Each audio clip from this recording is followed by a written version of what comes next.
them sticks. This is your boy Ham Solo. I am doing an awesome interview today with my boy Astreis Gaming. How's it going, man? I'm doing wonderful. Thank you so much for having me, Ham.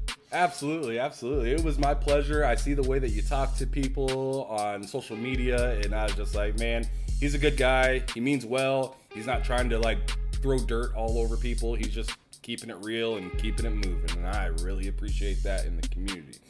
So what I usually do with every episode is I ask everybody, what gaming and social media platforms are you on so people can A, get a hold of you, and B, maybe check out your stuff.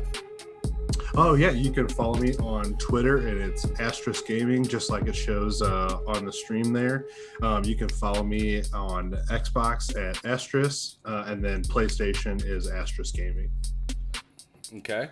And you said Twitter or whatnot, right? Oh yes, yeah, mainly just Twitter. I don't do any other kind of social media for gaming, really. I like the Twitter community, and that's where I spend all my time talking to people. Okay, very good. What games are you playing right now? So mainly Forza Horizon 5 that just dropped, and I know you are too. So I hit 85, I think, on there last night. Nice. So just having a ball with that. And then the other one that I got open is Dark Souls 3. I'm working through that. Ooh, bro, you like the challenge, don't you? So yeah, this year's actually been the year of FromSoft games for me. I was absolutely on the not for me train until somebody said, no, grab Dark Souls Remastered, try it out, like talk to the community, get guides, like whatever you got to do, just try to get into it.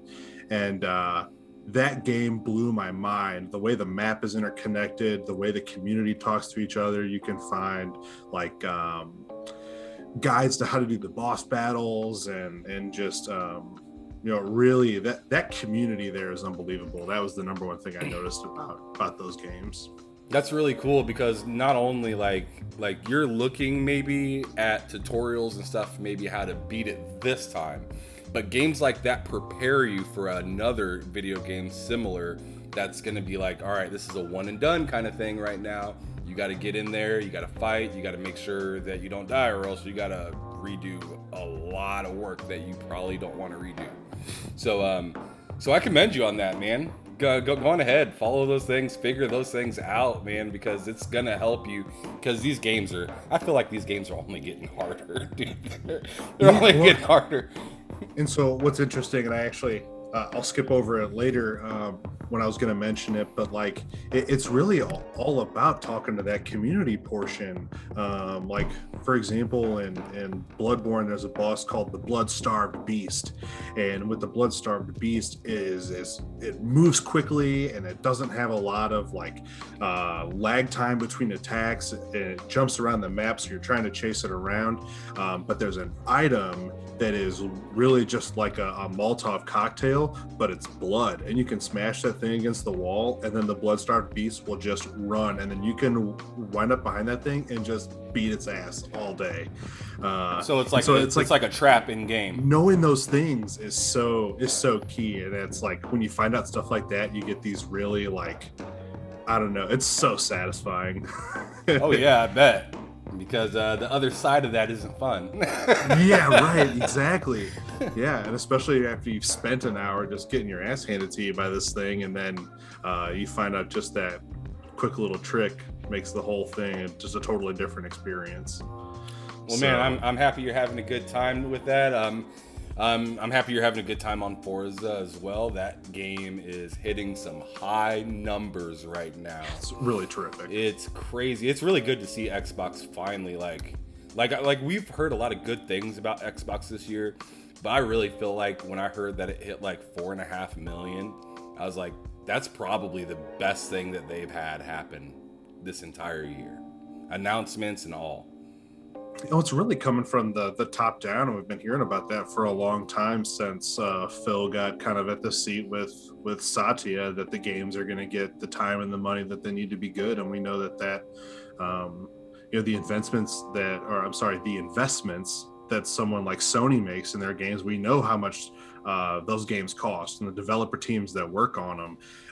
And I feel like that really from the top down, Xbox hasn't been getting the same kind of support to be able to have those massive teams and big budgets for games. And so I think we're going to see a lot more of that moving forward.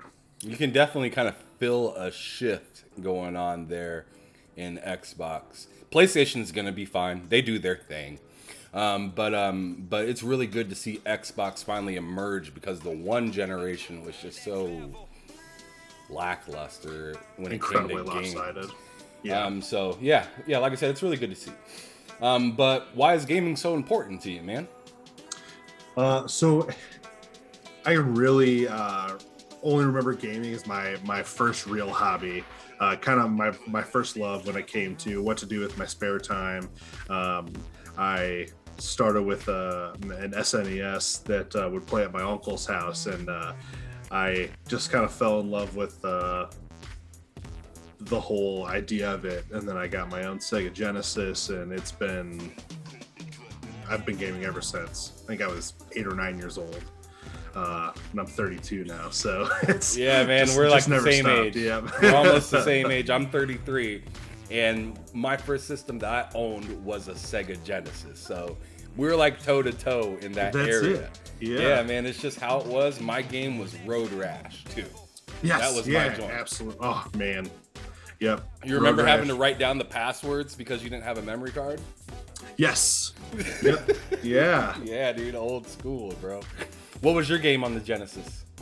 So I liked, we had this kind of side-scrolling ship battle game called Biohazard Battle, and it was one of those where you would collect orbs and it would upgrade your gun, and so you started out with just one laser that would shoot forward, and then as you were able to kill enemies and upgrade your gun, then you were shooting lasers out all sides and different kinds of stuff. I don't really know what genre you call that. But was it more like Galaga, or was it something like a Jungle Strike? So more like a Galaga, except turned on its side. You moved side to side instead of stuff coming at you from the top down. Okay. Yeah, because Jungle Strike was just kind of panning all over the place. That game was insane for its time. Jungle Strike, and I think there was another one, Desert Strike. With go ahead.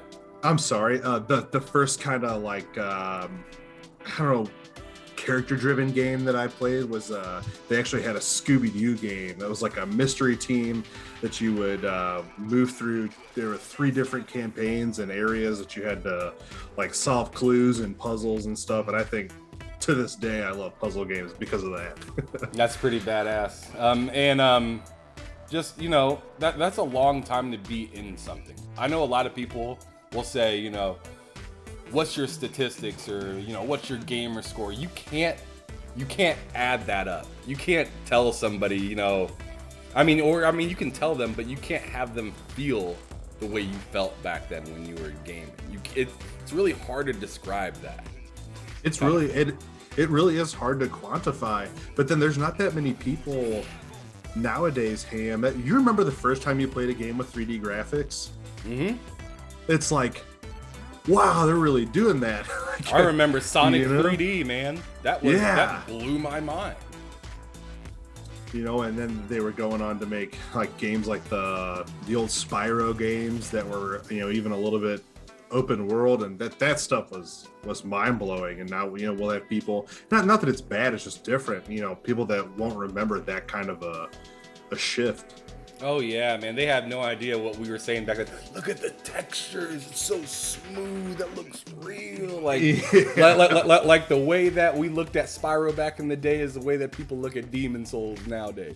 Yeah, right. like I don't think some people quite understand that, but that's the reality behind it. But with me asking you those questions, let me ask you, are you a content creator right now?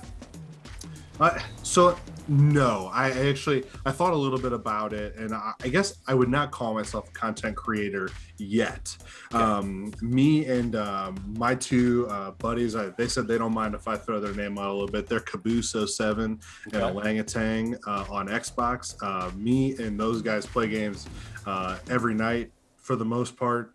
And our banter and stuff on Party Chat is something that we kind of want to share with the world. And so we're going to be starting a podcast. We're recording our first episode tomorrow. And I'm not 100% sure when we'll drop it just yet, but it's going to be called Three Mo Bros, because we're all from Missouri and we met through really the National Guard. Yep. I'm in Missouri myself, so that's really cool. Yeah, dude. I'm in Kansas awesome. City. Oh, excellent. Yeah, we're just on the other side. We're St. Louis side. So. Oh, okay. Yeah, that's like in another state, damn near. Jeez. Well, cool, man. That's awesome. what we're looking at doing. So right now, I guess I'm just more of a Twitter personality, and but I do want to move into that content creator bracket. Well, if you guys ever want to have somebody on your show, I'd be down, and then we can be the FOMO Bros. FOMO Bros. Got some FOMO? Hit your bros. Oh, man. I dig it. I'll pitch it. Yeah, that sounds fun.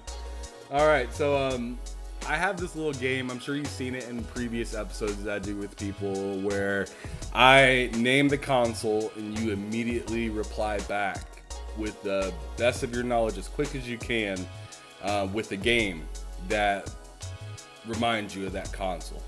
But it has to be on that platform. There's been a little bit of shakiness in some of the past episodes where some people thought one game was on it. Oh, don't put pressure on me. Like, do your best to name a game that you know is on that platform, because I'm not the wizard. I don't know every single game in the world, so for the most part, I'm gonna take your. Somebody will know though, Ham. Yeah, somebody will come at you over somebody or will me. hit me in the comments and be like, "Hey, bro, that wasn't on that console," which is fine. You know, I don't want to mess up my gaming cred. That's what everybody's asking for now. Is your gaming credentials. It doesn't mean anything, but a lot of people will pretend that it means everything. But anyways, it's all about the person playing the game to me. Yeah. But anyways, let's get started with the game and not so much with the negativity. Let's start with Sega Genesis. That sounds fun. Oh yeah, I'll go with Biohazard Battle. That was my favorite. Okay. 64. Cruising USA. Yes. I hated the Redwood Forest, but yeah. but I love that freaking game, man. That was a good one for sure. Especially when you travel in the Midwest and you got all the bugs hitting your windows. I've lived it. All right. PlayStation 2. Oh, Guitar Hero. Guitar that was Hero. my jam. The original Guitar Hero on PlayStation 2. Until my fingers bled. I love those games. Your variety is pouring out right now. It's pretty nice. All right, let's go to PlayStation 1. Oh gosh. Let's go with, without thinking, I believe the original Spyro the Dragon was on PlayStation 1. Yes, it was. I hope I'm not wrong about that, but no, I remember I know that. Enjoying that game. Yep. So Spyro was beast at that time. It wasn't so early that it was in like that cardboard box looking case. It was still in like the CD-ROM, like smaller plastic case. So yeah, but it wasn't so old to be like Ridge Racer or anything. Yeah, like right. But anyways, moving on. Xbox 360. Oh, Gears of War. Yeah, I've got a massive love affair with Gears of War. I think that's probably my favorite universe. I swear, I always either hear Gears of War or Halo 3. Those are like the two like solid answers I hear almost every episode whenever I say 360. Yeah. I guess a little variety. I think Fable would probably be my other one. Maybe it's just because Halo's so far removed from me now. Obviously, until December, we're all excited about Infinite. But I was way more of a Gears head at that point in time in my gaming. All right. So let's go with, man, I just had it. Oh yeah, Dreamcast. I never owned a Dreamcast. So I don't have any experience at all with the Sega Dreamcast. I went from a Genesis to a 64, and then and then went to PlayStation 1 almost right after that. So I couldn't You even got no games for the I couldn't Dreamcast. even help you there. Damn. Didn't they have did they have Sonic 3D for that? For the Dreamcast? They had Sonic Adventure. Adventures? Okay. Yeah, it was Sonic Adventure for the Dreamcast. I believe Sonic CD ended up coming out for PlayStation 3 later on, or something like that. But I don't remember. I could be wrong. I might have seen somebody that had like a jailbroken PlayStation 3. So for all I know, so I'm just kind of throwing that one in the dark. But let's go back to SNES. Super Metroid. That was my first gaming experience. Was that level where it would like lower Samus down onto the pedestal, and you would jump through this level and then do something at the end, and the whole level would start to break down, and you had to go back through the level the way you came to catch the elevator to ride it back up, and you had a time frame, and that was like stress. Palms are sweaty moment in gaming for me as like a 6 or 7 year old. Oh, absolutely. You were hella I sweaty. remember it like it was yesterday. All right, and then 2 more we got. PS5. Oh man, so I am actually, you know what? I will say Rift Apart, because I think that's been my favorite PS5 game so far. With a little honorable mention for Miles Morales for me. Really enjoyed both of those games. All right, and then the last one is gonna be Xbox Original. Ooh, Halo C. Okay, I'll be there it lame. comes. There it comes. Yeah, All right. well, I mean, I drug that thing to my buddy's house for a while, hooking that thing up to old LAN connections. You know, we hook it LAN together. party. Yeah. Yes, I know what you're talking about. Just multiple TVs, LAN party, getting it in. Yeah, trying to close off bedrooms so the different teams can't talk to each other and stuff. Right. Yeah. Oh my goodness. Stop looking at my scrin. Oh man. Yeah. There were exactly. almost some Yes, real he fights knows. that would happen because people would be looking at your screen. So it was funny. That was definitely some fun childhood experiences. But moving on. What's a gaming genre that you're flat out like never, or I'm not doing this? You know, I tend to just not like football games. I can't do Madden, I can't do NCAA. I'm just bad. And I think if that wasn't the case, then I might like them a little bit, but I've never just gotten enjoyment out of playing football games. Are you a sports fan though? I do really like sports. So that's the ironic part about it. Got it. Yeah, I can even like other sports games. I love the NHL series. I really like to play those. But man, or even the show. Gosh, we didn't even talk about the show being on Multiplat this year, and that's was such a joy for lots more people to get to experience that, because that's the best baseball game I've ever played. It's pretty cool. So It has some dope music in that game too. yeah, sure enough. I thought it was really weird. I was hitting home runs listening to Juvenile, if you're familiar with who that is. It was just, it didn't seem to add up, but I was still digging it. I was just like, whatever, this is cool. But okay, so you're saying flat out, like, pretty much, is it pretty much sports games or just flat out football games? Oh, yeah, really, it's just football games. I've tried a little FIFA here and there, and it's not really annoying or don't enjoy. I don't really know too many people on my friends list that play it, and it just am more of out of sight, out of mind for me. I feel like a FIFA is you're either all in or not at all. Yep. Absolutely. All right, so moving on. What's the best 3 games of this last year, 2021? And I'd even count as far back as the launch of the consoles, since those kind of had such a short window. What's the best game of 2020, or 3 games of 2021, and what's the one Gotti. Gotcha. So for me, it's Resident Evil Village is my number 3. 2 is actually going to be Horizon 5. I know that seems because it's fresh, but I'm really loving it. Okay. And then my game of the year is Death's Door. Death's Door. Whoa. That game is really terrific. That game just grabbed a hold of me and would not let go. Even after I beat the game and maxed out all the abilities, and then I found out there was like the true ending with the clock tower stuff, and so I was just craving more to do. And actually I just finished up true ending, and now I'm going back for my umbrella only run. So if you haven't tried that game yet, I haven't. really suggest it. It's terrific. You're telling me this, what is it, $20? Yeah, it's either 20 or 30. I don't remember. Regardless, you're telling me this $20 game is the game of the year for you. Yes. Yeah, it's and it's, I don't think it's close either. So but okay. That's for me. What's even more wild is you're not the only one that I've heard this from. I've heard this from several other people. I've heard this from, people that were like very,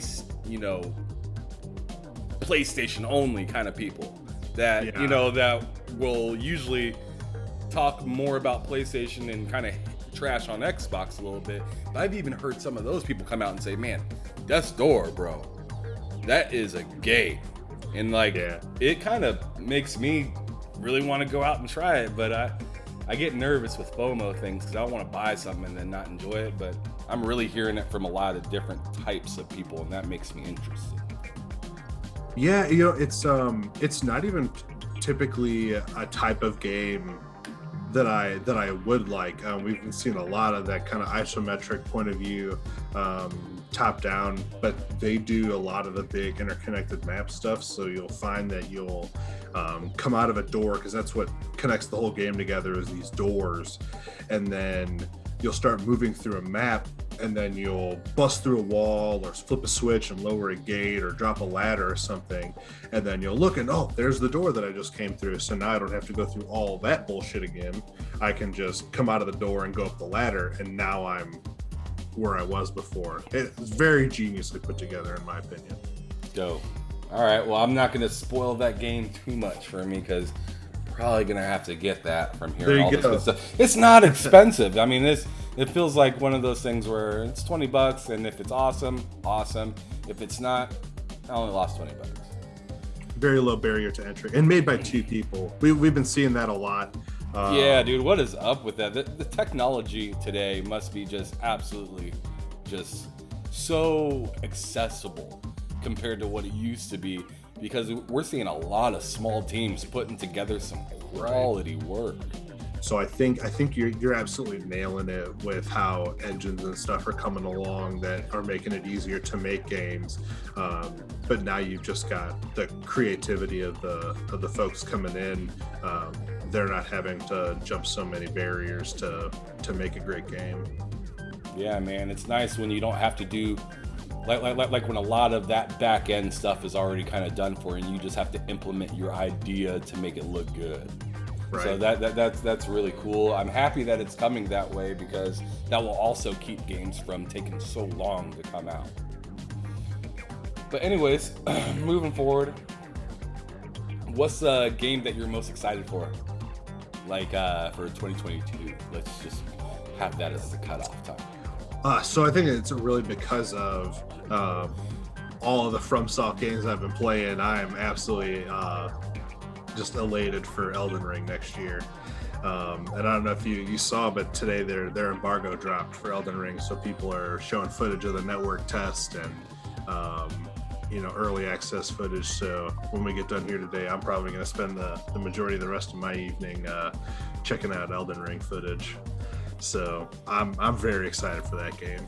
Yeah, it looks really wonderful. I've seen they had like a video or like a trailer or something like that where it had gameplay. It was only like gameplay.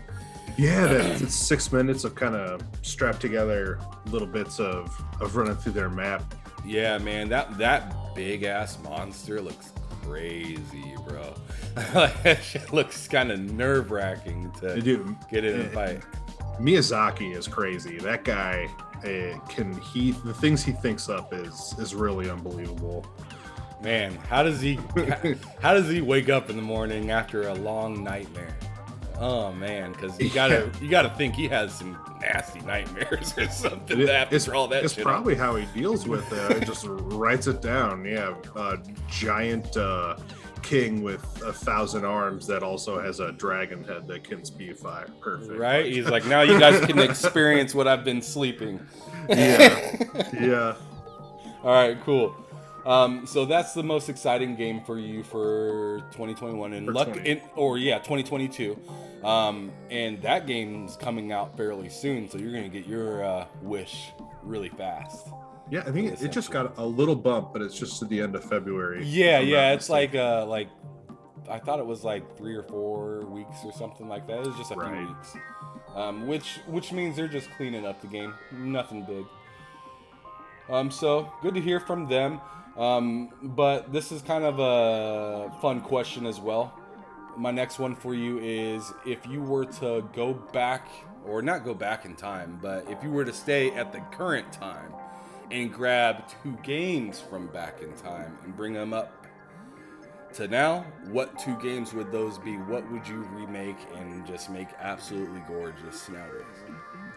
I really want a Splinter Cell revival. I think that would be super cool. I know we've been hearing a little bit about it. I think Ubi just said that they were looking at bringing a revival back of it, but yeah, that was posted. So we'll see. And then my other one, which I know I'm on my own for, is actually Guitar Hero, which we mentioned before. I would love to kind of have that experience again with some newer music, or looking back and getting some old classic rock songs. So I absolutely was enamored with those games when they were around. One of the previous episodes I had with this lady named Miss Cat, that was like her, like, she loves that game. So like I mean, that game was really fun to me, but like I can only imagine, like, if you're a musician at all, that game is probably really cool just to be able to kick back, get a bunch of points, and play some dope ass songs, because those playlists, man, for that game are really cool. Yeah, heavily curated, and it was neat, especially for the first 2 games. I think they weren't licensing the songs the same way they do now, so they were really like they were getting the rights to use it, but having other people come in and record it, so you could actually watch.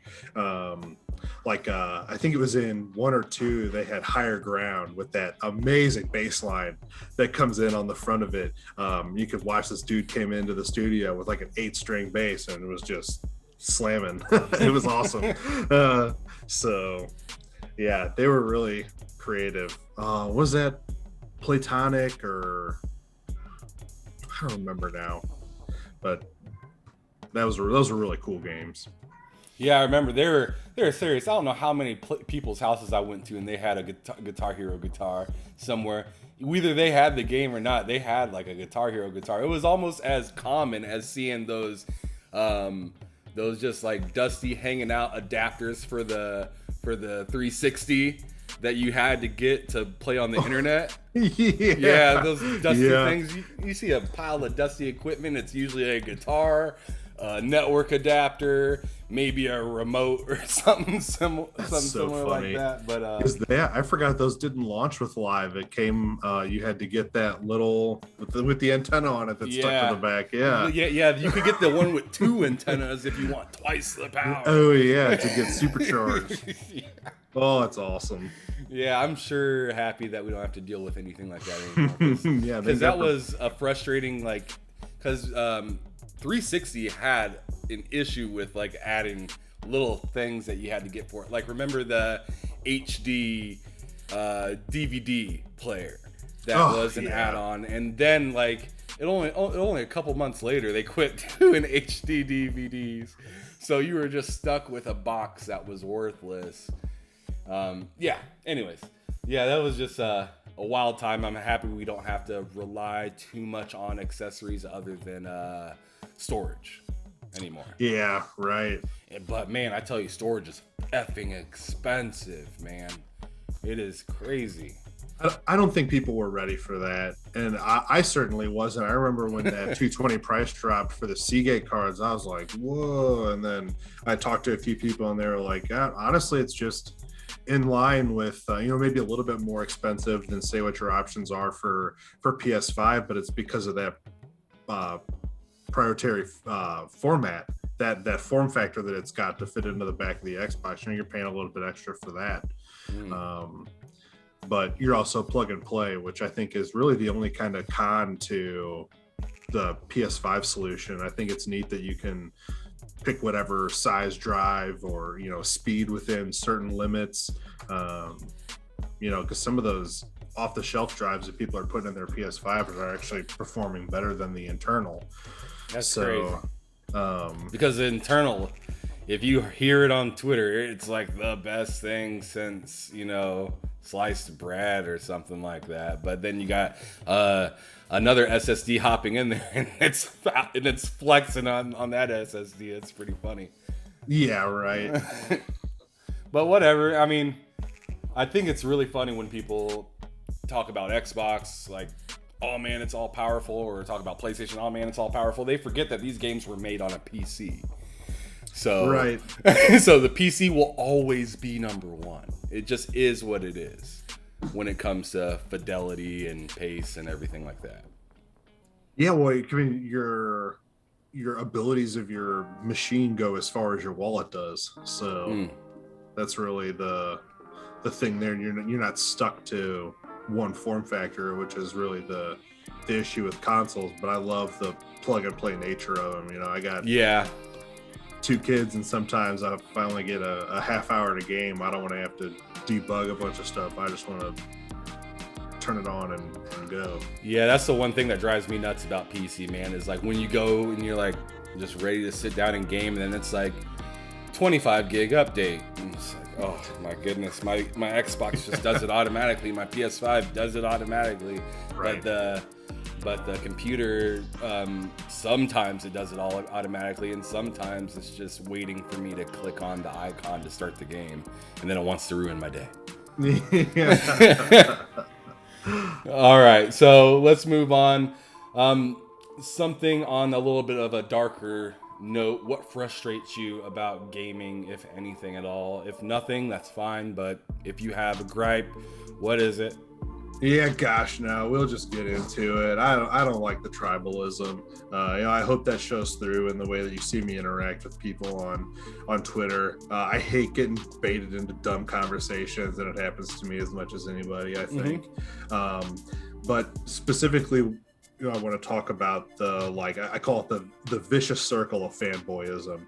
And I feel like if you stand back and look at the whole thing, for example, do you remember the Halo beta test fruit fiasco? So what that led to was then all the kind of the extremists from the other side going to all the PlayStation games and seeking out the fruit, or they're whacking at trees and stuff like that. And it's like, guys, this is not the point of any of this. Yeah, I started seeing people on The Last of Us just doing the most unnecessary stuff. Yeah. Ellie, and I was just like, dude, like, why are we comparing? Wait, like, why are we legit comparing a multiplayer game that everybody loves to a single player game that everybody loves that they don't meet each other in the middle whatsoever? Right. Like, they're not like it's and just the reason that you're going to do this is to prove something that nobody cares about. Nobody that's actually purchasing this stuff cares about it. Like all this stuff you see about Forza Online on Twitter about all this negativity, who cares? It still got 4.5 million players. Obviously your 2 cents does not matter. Right. Yeah, I got baited into a conversation this morning about Forza 5 photo mode not looking as good as GT Sportscapes, and I was like, does this matter at all? And I was trying to find out because I never played GT Sports, so I was trying to figure out really what Scapes was, and I was like, guys, they're putting the in-game models of the cars in front of photographs. Like, of course it looks good. There's nothing to render there for the machine. So Right. I don't know. It's not open world either. It's very just like it is printed right there.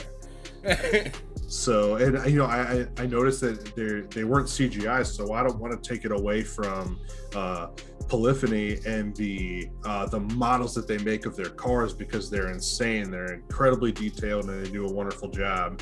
I just thought the comparison was apples to oranges. Well, I come from being an original GT fan.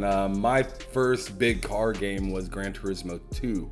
I absolutely loved it. I loved the licensing system that they had in that game, where you had to like get your like A, B, C license and everything like that. And like you could qualify for different races depending on where your license was and what car that you had.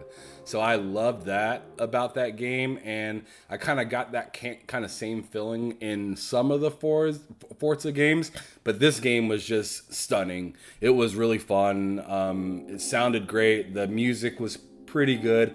I personally use Spotify when I'm playing the game because it's just like, dude, it ties in so perfect. It's like the perfect third-party app to have with your video game.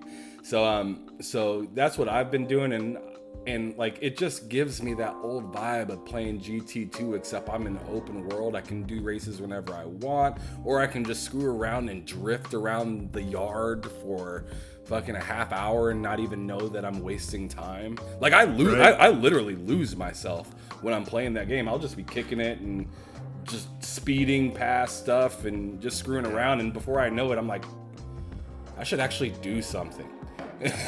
Well, and you stumble across things like I don't know if you've done much with going around to the different towns and finding the graffiti, but I haven't done that one specifically yet. I haven't done that. Mike Brown has talked about who's the game director, I believe, for FH5, has talked about how they took Mexican artists and had them create these beautiful graffiti, and that had actually scanned them in to put them on buildings and stuff. So right now I've only found the one that's in Malahi, I think, because it's one of the seasonal objectives, but I'm looking really forward to finding more because I think those are cool.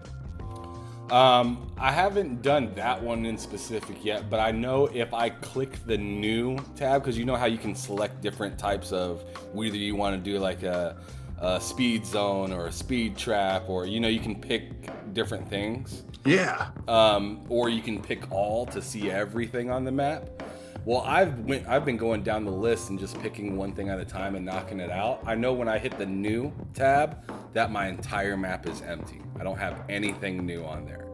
Right now I'm sitting at level 144.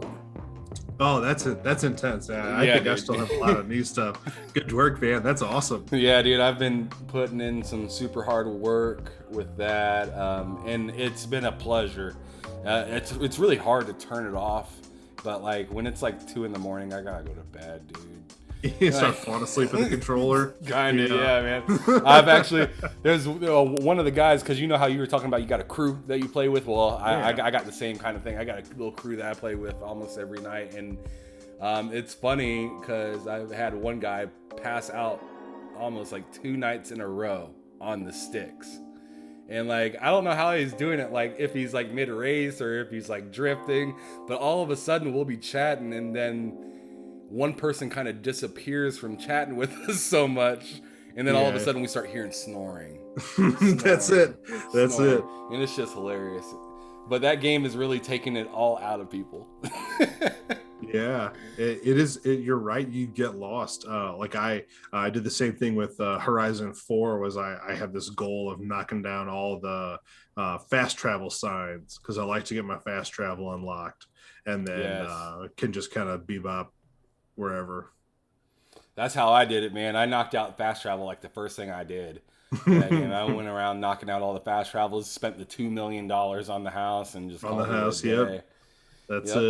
it. All right. Well, moving forward, we talked about what frustrates you about gaming, but what would be a dream come true for you in gaming?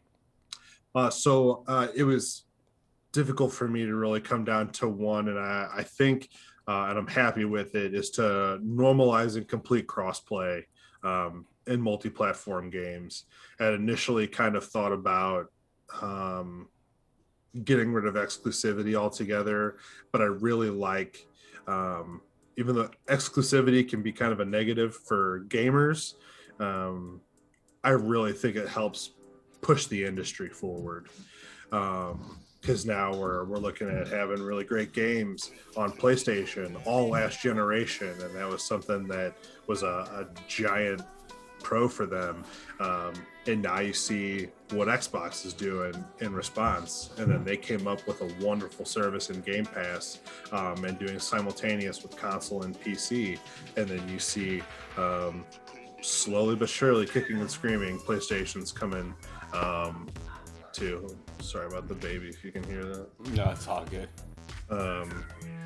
Slowly, but surely, I think they're coming around to doing cross-buy with a PC launcher, and really 100% getting their PC folks on board, and I think that's awesome. But if we could get normalizing cross-gen or cross-play in multi-platform games, I think that would be a huge dream come true for the community, and we're getting there. Yeah, man, that's a super dope answer. I actually haven't gotten anything even close to that answer yet, so that's really cool. What do you enjoy outside of gaming? What's something that you like to do when you're not in front of them sticks or behind the sticks? Yeah. So I tend to I work long shifts. Well, actually, I'll talk about it in the next portion. But I'm a paramedic. So I work 48-hour shifts, and that allows me actually most of my gaming time. But I've got a wife and two beautiful children, and so I love being a dad. That's my favorite thing to do, bar none. But then music and movies and sports are also pretty close to me. Man, incredible. And thank you for your work out there, man, saving people's lives, getting people where they gotta go. Like, that's insane. I appreciate it. It's the best job in the world. I couldn't imagine doing something else. I can only imagine the kind of stuff that you see. Like, I bet some of it I'm sure is like meh, like kind of whatever, and then I'm sure every once in a while you see something that you're just like, bro, what the hell is going on here? No, you nailed it. I would say 95% of the time it's a lot more mundane than people would think, but that 5% of the time is usually pretty wild. For sure, man. I could only imagine it could be crazy. But anyways, what's something fun that nobody really knows about you? And I was just going to mention my work, because I feel like that's something that doesn't get talked about enough. When we talk to our folks on Twitter, it's usually all about gaming, and it can be easy to forget that there's people on the other end of those keyboards. So that's what I think most people in the community don't know about me, is that I work for a pretty large ambulance district here in the Midwest. So that's awesome, man, and that's the whole point behind this show, is just to kind of show people who they really are, behind Twitter, behind the spaces that are on Twitter, right, and obviously behind the sticks. So it's really good to have you here and have you give your 2 cents and your thoughts on gaming and why it means so much to you and whatnot. But if I could have you do one last thing for me, and that is describe gaming in 3 words.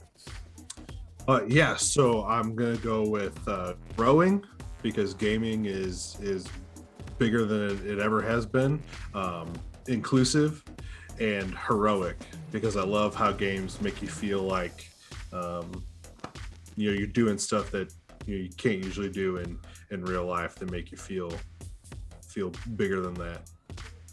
That's awesome. So say those 3 right in a row. Growing, inclusive, and heroic. Dope. All right. Love it, love it, love it. Thank you, Astreis, for coming out here and using your time of day to come talk to me and let me get to know you and show the viewers that are following Behind Them Sticks and They Said We Said what you're all about. No, thank you so much for having me. I know I told you this in DMs, but I'll say it again. You taking your time and talent to highlight other people really says a lot about you and what kind of a person you are. So I appreciate you asking me to be on the show. Absolutely. I love hearing that kind of stuff. It makes me feel really good, and it makes me really want to drive and keep doing better and giving the people hopefully what they want. But anyways, like and subscribe if you guys want any more content. This is your boy Ham Solo with Behind Them Sticks. Thank you for your time. See you later.